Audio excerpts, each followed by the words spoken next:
Bilang doktor, isa sa mga parirala na madalas kong naririnig sa aking konsultasyon, lalo na sa mga pasyente na lumampas na sa 50, 60, o kahit 70 taong gulang, ay puno ng pagtanggap sa kapalaran. Sinasabi nila sa akin, "Doktor, para sa akin ay huli na. Nawala na ang lahat ng aking kolahen at wala nang magagawa pa." Nakikita nila ang pagkalambot sa salamin, nararamdaman ang mga kasukasuan na mas matigas sa umaga. Tinitingnan nila kung paano lumalalim ang mga kunot at tinatanggap ito bilang isang hatol, isang daan na walang balikan. Ngayon ay narito ako upang sabihin sa iyo, habang tinitingnan kita sa mga mata, na ang ideyang iyon, ang paniniwalang iyon na ang pagkawala ng kolahen ay isang tapos na kaso, ay hindi buong katotohanan. Ang iyong katawan, kahit anong edad mo, ay may kahangahangang kakayahan na muling bumuo at ayusin ang sarili. Pero para magsimula ang pabrika sa loob, kailangan nito ng isang bagay na susi. Ang tamang kasangkapan, ang mga ladrilyo, at ang wastong plano sa pagtatayo. At hayaan mong sabihin ko sa iyo ng maaga. Ang solusyon ay hindi karaniwang nasa mamahaling kremang nangangako ng mga milagro, ni sa mga suplemento ng kolahen na madalas ay hindi man lang alam ng ating katawan kung paano gamitin. Ang tunay na susi ang lihim ay nasa kalikasan sa mga simpleng at makapangyarihang pagkain na gumagana mula sa loob na nagbibigay sa iyong organismo ng mga tiyak na utos upang siya mismo ang muling gumawa ng sarili niyang kolahen. Manatili ka sa akin dahil hindi lang kita ipapaliwanag kung bakit, kundi pati na rin kung paano. Ibabahagi ko sa iyo ang pamamaraan na inirerekomenda ko sa aking mga pasyente. Isang natural na kombinasyon ng 4 na tiyak na buto. 4 na maliliit na hiyas na kapag pinagsama ng tama ay maaaring gisingin ang produksyon ng kolahen na akala mo ay natutulog na. At bigyang pansin mo, dahil ang ika-4 na buto ay, sa aking karanasan, isang fundamental na piraso na nagpapalakas sa epekto ng iba. Huwag kang aalis kahit saan. Simulan natin ang paglalakbay na ito ng muling kabataan mula sa loob palabas. Ang malaking maling pag-unawa tungkol sa kolahen. Bago ko ibigay ang mga pangalan ng 4 na butong ito, mahalagang maunawaan mo kung ano ang kolahen at kung bakit ito nawawala. Kung hindi mo naiintindihan ang ugat ng problema, anumang solusyon ay magiging pansamantala lamang. Isipin ang kolahen bilang ang pandikit ng iyong katawan. Ito ang pinakamaraming protina na mayroon tayo at ang trabaho nito ay literal na panatilihing magkakasama ang lahat. Ito ang andamyo na nagbibigay ng istruktura at katatagan hindi lamang sa iyong balat, kundi pati na rin sa iyong mga buto, litid, kartilago, at maging sa iyong mga daluyan ng dugo. Kapag bata ka pa, ang iyong katawan ay isang pabrika ng kolahen na puno ng lakas. Kaya naman ang balat ng isang bata ay napakaganda at nababanat. Pero narito ang mahalaga. Simula sa edad na 25 o 30 taon, ang pabrikang iyon ay nagsisimulang bumagal. Tinatansya na ang produksyon ay bumababa ng humigit kumulang 1% bawat taon. Sa simula ay hindi mo ito napapansin. Pero kapag naabot mo na ang 50, ang naipon na pagkawala ay maaaring makabuluhan at sa edad na 70 ay maaaring lumampas sa 50% ng kolahen na mayroon ka noong kabataan mo. At hindi lamang ito usapin ng dami, kundi pati na rin ng kalidad. Ang mga hibla na natitira ay nagiging mas matigas at hindi maayos ang ayos. Sa balat, ito ay nagiging kunot at pagkalambot. Sa mga kasukasuan, ito ay nagiging paninigas at sakit. Kaya naman ang pag-usap tungkol sa kolahen ay pag-usap tungkol sa kalidad ng buhay. Ngayon, ang tanong na milyon-milyon, bakit nangyayari ito? Bukod sa natural na pagtanda, may mga kaaway na nagpapabilis sa pagkasira na ito. Ang pinakakilala ay ang araw. Ang pagkakalantad sa mga sinag ng araw ng walang proteksyon ay parang patuloy na pagbomba sa iyong mga hibla ng kolahen. Ang pangalawang malaking kontrabida ay ang asukal at mga pinong karbohidrato. Kapag kumain ka ng asukal, nagaganap ang isang prosesong tinatawag na glikasyon. Ang asukal ay dumidikit sa kolahen at ginagawa itong matigas at marupok. Ang dieta na mataas sa asukal, puting tinapay at mga pastry ay isa sa mga pinakamabilis na daan patungo sa maagang pagtanda. Ang iba pang mga kadahilanan tulad ng paninigarilyo, talamak na stress at kakulangan sa tulog ay nagdaragdag din. Sa pagdinig nito, madaling isipin na talo na ang laban, pero dito nagbabago ang kwento. Ang iyong katawan ay laging sinusubukang ayusin ang sarili at para makagawa ng bagong kolahen na dekalidad, kailangan lang nito ng tamang materyales. At ano ang materyales na iyon? Hindi lamang ang kolahen mismo. Ang iyong katawan ay binubulok ang kolahen na kinakain mo sa mga amino acid. Ang talagang kailangan nito ay ang mga tiyak na amino acid na iyon, glycina, prolina, at sa mahalagang anyo ang mga cofactor, bitamina at mineral na siyang mga manggagawa sa pabrika. Kung wala ang mga ito, ang mga amino acid ay hindi makakabuo ng bagong collagen. Ang pinakamahalaga ay ang bitamina C, zinc, tanso at silikon. At dito pumapasok ang ating apat na buto. Hindi ito mahika, ito ay matalinong nutrition. Bawat isa ay nagbibigay ng isang susi na piraso sa puzzle na ito na tumutulong na protektahan ang collagen na mayroon ka na at nagbibigay sa iyong katawan ng mga kasangkapan upang makabuo pa ng higit pa. Handa ka na bang malaman ang una? Buto 1, ang buto ng ubas. Ang tagapagtanggol na tagapagproteksyon. Ang unang buto ay isa sa mga pinaka-underestimated, ang buto ng ubas. Oo, ang maliliit na buto na madalas iniwasan ng marami ay isang kayamanan ng mga compound na nagpapabata. Bakit ito kakaiba? Dahil ito ay gumagana bilang isang tagapagtanggol na tagapagproteksyon para sa iyong collagen. Ang superpowder nito ay hindi gaanong mula sa resveratrol na naroroon at kapakipakinabang, kundi sa mataas na nilalaman nito sa mga compound na tinatawag na oligomeric proanthocyanidins na mas kilala bilang OPCs. Ang buto ng ubas ay isa sa pinakamayamang natural na pinagkukunan ng OPCs na umiiral. Isipin ang mga OPCs bilang isang elite team ng mga bodyguard para sa iyong balat. Sila ay lubhang makapangyarihang mga antioxidant. Ibig sabihin, neutralisado nila ang mga free radical, ang mga hindi matatag na molekula na nililikha ng araw o polusyon na kumikilos bilang maliliit na misil na sumisira sa iyong mga hibla ng collagen. Sa pagpigil sa kanila, ang mga OPCs ay nagpoprotekta sa collagen na mayroon ka na pinipigilan itong masira ng maaga. Ito ay parang paglalagay ng kalasag sa iyong balat mula sa loob, pero ang tungkulin nito ay hindi lamang depensibo. Ang mga compound na ito ay meron ding malakas na anti-inflammatory na epekto. Ang mga OPCs ay tumutulong na patahimikin ang apoy na iyon na lumilikha ng isang mas kanais-nais na kapaligiran para sa pagbabagong buhay ng mga selula.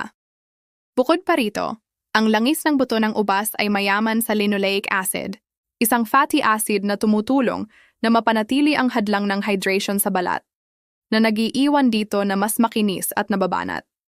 Ngayon ang praktikal na tanong. Doktor, paano ko ito kakainin? Mayroon kang ilang mga opsyon. Ang una ay simple. Kumain ng mga dark na ubas kasama ang kanilang mga buto at nguyain ng mabuti upang mailabas ang mga sustansya. Sa simula ang texture ay kakaiba, pero masasanay ka. Ang pangalawang option at ang paborito ko dahil praktikal ay ang extract ng buto ng ubas sa pulbos. Makikita mo ito sa mga tindahan ng natural na produkto at maaari mong idagdag ang isang kutsarita sa iyong mga shake, yogurt o oat. Sa ganitong paraan ay masisiguro mo ang isang concentrated na dosis. Ang ikatlong daan ay ang langis ng buto ng ubas na piniga ng malamig para sa paglalagay sa iyong mga salad. Bagamat bahagi ng mga antioxidant ay nawawala, ito ay nananatiling isang napakagandang opsyon. Ang pagsasama ng buto ng ubas ay ang unang hakbang, paglalagay ng tagapagtanggol sa pintuan upang protektahan ang iyong mahalagang collagen. Pero ang pagpoprotekta ay hindi sapat, kailangan din nating magtayo. At para doon ay lumipat tayo sa ating pangalawang kaalyado. Buto 2, ang buto ng kalabasa, ang Panginoong tagapagtayo. Kung ang buto ng ubas ay ang tagapagtanggol, ang buto ng kalabasa o pepita ay ang Panginoong tagapagtayo. Ito ang nagdadala ng mga ladrilyo at mga kasangkapan upang ayusin at itayo ang mga bagong estruktura. Binibigyan ko ito ng titulong ito dahil sa isang mineral na pinagmumulan nito na pambihira, ang zinc. Ang zinc ay walang duda na isa sa pinakamahalagang mineral para sa kalusugan ng balat at synthesis ng collagen. Isipin ang pagtatayo ng collagen bilang isang proyekto sa konstruksyon. Ang mga amino acid ay ang mga ladrilyo. Ang bitamina C ay ang punong manggagawa at ang zinc ay ang mga kasangkapan. Kung walang kasangkapan, walang maitatayo. Ang zinc ay isang mahalagang cofactor para sa mga enzyme na naghahabi at nagpapatatag sa mga hibla ng collagen, na tinitiyak na ang bagong estruktura ay malakas at matibay. Tumutulong din ito na ayusin ang iba pang mga enzyme tulad ng collagenases, na responsable sa pagbabagsak ng lumang collagen, na pinapanatili ang isang malusog na balanse. Maraming tao, lalo na habang tumatanda, ay may kakulangan sa zinc nang hindi nila alam at ito ay nakaaapekto sa kakayahan ng kanilang balat na ayusin ang sarili. Isang dakot ng buto ng kalabasa ay nagbibigay sa iyo ng makabuluhang dosis ng mineral na ito sa anyong madaling masipsip ng iyong katawan. Pero hindi nagtatapos doon ang mga kapangyarihan nito. Ito rin ay isang kamanghamanghang pinagkukunan ng magnesyo na nakikilahok sa daan-daang reaksyon sa katawan, kabilang ang produksyon ng enerhiya na kailangan ng iyong mga selula upang gumawa ng kolahen. Bukod pa rito, nagbibigay sila ng bitamina E, isang antioxidant na nagpoprotekta sa mga lamad ng iyong mga selula. Kaya, paano natin isinasama ang Panginoong tagapagtayong ito? Napakadali. Ang pinakamadaling paraan ay kainin ito bilang merienda. Isang dakot ng buto ng kalabasa na hilaw o bahagyang inihaw ay isang mas matalinong opsyon kaysa sa anumang biskwit. Ito ay isang perpektong karagdagan sa mga salad na nagbibigay ng malutong na texture. Iwisik mo ng walang takot. Maaari mo ring itong idagdag sa iyong almusal. Paghaluin sa yogurt, kefir, o ihalo sa isang smoothie. Kung bahagyang giniling mo ito, lalabas pa ang higit pang mga sustansya nito. Sa buto ng ubas ay nailagay na natin ang tagapagtanggol. Ngayon sa buto ng kalabasa ay nakuha na natin ang tagapagtayo. Pero para gumana ang lahat, ay kailangan nating alagaan ang lupa. At doon tayo dadalhin ng ikatlong buto. Nasa kalagitnaan ka na ng daan at natuklasan mo na ang dalawang lihim ng kalikasan upang muling pabatain ang iyong balat mula sa loob. Pinag-usapan natin ang tagapagtanggol, ang buto ng ubas, at ang tagapagtayo, ang buto ng kalabasa. Kung sa tingin mo ay kapaki-pakinabang ang impormasyong ito, hihilingin ko sa iyo ang isang maliit na pabor na lubhang nakakatulong sa akin upang patuloy na ibahagi ang mensaheng ito. Pindutin ang buto ng like dito sa ibaba. At kung ayaw mong makaligtaan ang dalawang buto na kulang pa, kabilang ang ikaapat, na isang susi na piraso sa puzzle na ito, siguraduhing mag-subscribe sa channel at i-activate ang notifications. Ngayon ay magpatuloy tayo. Mayroon na tayong tagapagtanggol at tagapagtayo. Oras na upang ipakilala ang malaking regulator na anti-inflammatory. Buto 3, ang buto ng chia, ang tagapag-hydrate at internal na regulator. Naprotektahan na natin ang collagen at dinala ang mga kasangkapan upang itayo ito. Ngayon ay kailangan nating harapin ang isang susi na mapanirang kadahilanan, ang talamak na pamamaga. Isipin ang pagtatayo ng isang bahay sa gitna ng sunog. Imposible, di ba? Ang pamamaga ay ang tahimik na sunog na sumisira sa iyong collagen. Dito pumapasok ang ating ikatlong buto na tinatawag kong tagapag-hydrate at internal na regulator, ang buto ng chia. Ang maliliit na butong ito ay isang super powder, pangunahin dahil sa pambihirang nilalaman nito ng omega-3 fatty acids sa anyo ng alpha-linolenic acid. Ang chia ay isa sa pinakamayamang pinagkukunan ng omega-3 mula sa halaman sa buong planeta. At bakit ito napakahalaga? Dahil ang omega-3 ay isa sa pinakamakapangyarihang natural na anti-inflammatory. Ang chia ay maaring sumipsip ng 10 hanggang 12 beses ang kanyang timbang sa tubig na nagiging gel. Kapag kinain mo ang gel na ito, tinutulungan mong i-hydrate ang iyong katawan mula sa loob. Ang balat na maayos na na-hydrate ay isang balat na mas puno, nababanat at may mas kaunting nakikitang kunot. Bukod pa rito, ang chia ay kamangha-mangha para sa kalusugan ng iyong bituka. Ito ay puno ng soluble fiber, ang paboritong pagkain ng iyong mabubuting bakterya sa bituka. At ano ang kinalaman ng iyong bituka sa iyong mukha? Lahat. Ang malusog na bituka ay mas mahusay na sumisipsip ng lahat ng mga sustansya, tulad ng zinc mula sa buto ng kalabasa, at pinipigilan na ang mga toxin ay makapasok sa dugo, na magdudulot ng higit pang pamamaga. Ang pag-aalaga sa iyong bituka ay isang fundamental na hakbang para sa kalusugan ng iyong balat. Paano natin ito isinasama? Ang susi ay i-activate ito sa likido. Ang pinakasikat na refrigerator ng ilang oras o buong gabi. Sa susunod na umaga ay magkakaroon ka ng masarap na pudding. Maaari mo rin gumawa ng chia gel. Isang bahagi ng chia sa siyam na bahagi ng tubig at idagdag ang 2 kutsara sa iyong mga shake, yogurt o simpleng sa isang baso ng tubig na may lemon. Sa chia ay napatay na natin ang apoy ng pamamaga. Handa na tayo para sa huling piraso, ang nag-uugnay at nagpapalakas sa lahat. Buto 4, ang buto ng lino. Linaza, ang tagapagbalanse ng hormone. Narating na natin ang ika-4 at huling buto. Sinabi ko sa iyo na ito ay isang susi na piraso, at iyon ay dahil ito ay tumutugon sa isang napaka-impluwensyang kadahilanan sa pagtanda, lalo na sa mga kababaihan, pero pati na rin sa mga lalaki. Ang balanse ng hormone. Pinag-uusapan ko ang buto ng lino o linaza. Tinatawag ko itong tagapagbalanse ng hormone dahil sa mataas na nilalaman nito sa mga compound na halaman na tinatawag na lignans. Ang mga lignans ay phytoestrogens o mga estrongheno mula sa halaman. Huwag matakot sa salitang iyon. Mayroon silang istruktura na katulad ng estrongheno ng ating katawan. Pero ang epekto nito ay lubhang mas mahina at doon nakasalalay ang kanilang katalinuhan. Habang ang mga kababaihan ay dumadaan sa perimenopause at menopause, bumababa ang antas ng estrongheno. Ang estrongheno ay mahalaga para sa produksyon ng collagen at ang pagbaba nito ay isa sa mga dahilan ng pinabilis na pagtanda ng balat sa yugtong iyon. Ang mga lignans ng linaza ay kumikilos bilang mga modulator.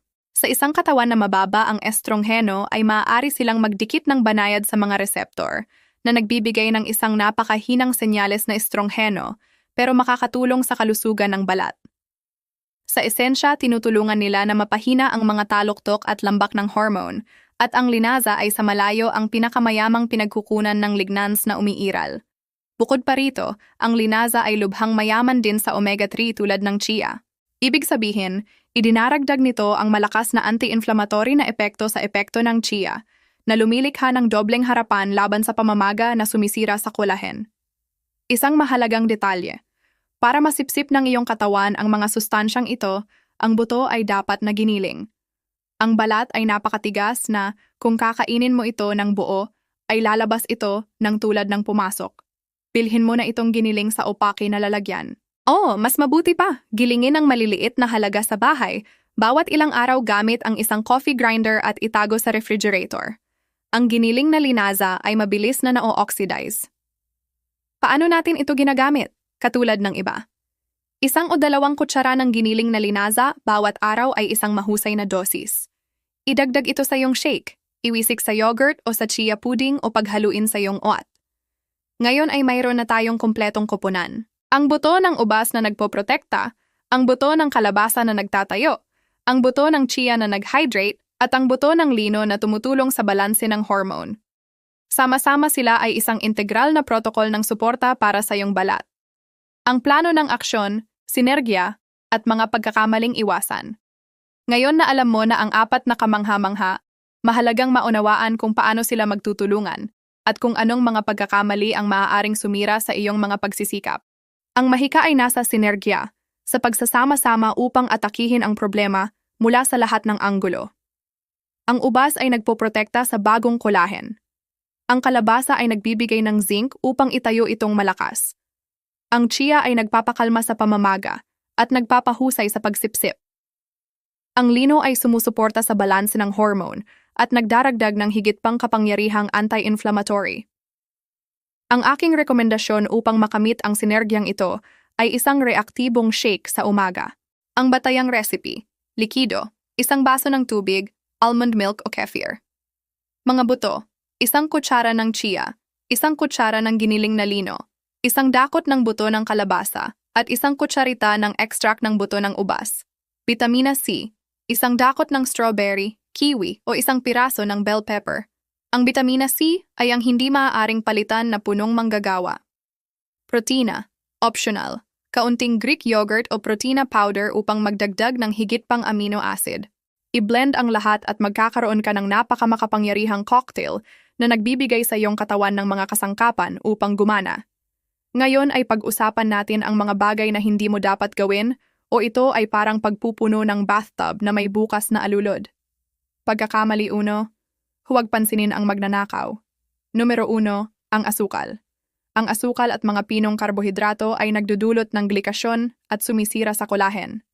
Kailangan mong bawasan ng husto ang pagkonsumo nito. Walang saysay ang pagtatayo sa umaga kung sisirain mo sa hapon. Pagkakamali 2, kalimutan ang proteksyon sa araw. Ang araw ay ang pinakamalupit na kaaway mula sa labas. Gumamit ng broad-spectrum sunscreen araw-araw. Ito ay isang ugali na hindi mapag-uusapan. Pagkakamali 3, hindi maging consistent. Ito ay hindi solusyon sa isang araw lang. Ang muling pagtatayo ng collagen ay isang proseso. Ilang dekada ang inabot upang mawala ito. Kakailanganin mo ng mga buwan ng pagtitiyaga upang mapansin ang pagkakaiba. Ang susi ay ang pasensya. Ang mga benepisyo sa loob ay nagsisimula mula sa unang linggo. pero ang mga nakikitang resulta ay maaaring magtagal. Pagkakamali 4, pabayaan ang iba pang bahagi ng iyong dieta. Ang mga butong ito ay karagdagan lamang, hindi kapalit ng isang malusog na dieta. Kumain ng maraming gulay, prutas na may kulay, dekalidad na protina at magagandang taba. Sa pag-iwas sa mga pagkakamalang ito at paggamit ng sinergiya ng mga buto, hindi ka lamang susuporta sa produksyon ng kolahen, kundi mapapahusay mo ang iyong kalusugan sa isang mas malalim na antas. Konklusyon. Ngayon ay winasak na natin ang isang mito, ang paniniwalang ang pagkawala ng kolahen ay isang huling hatol. At natapos natin sa isang malinaw at natural na plano ng aksyon upang gisingin ang kakayahan ng iyong katawan na muling bumuo. Natuklasan natin ang kapangyarihan ng 4 na buto. Ang buto ng ubas, ating tagapagtanggol na tagapagproteksyon. Ang buto ng kalabasa,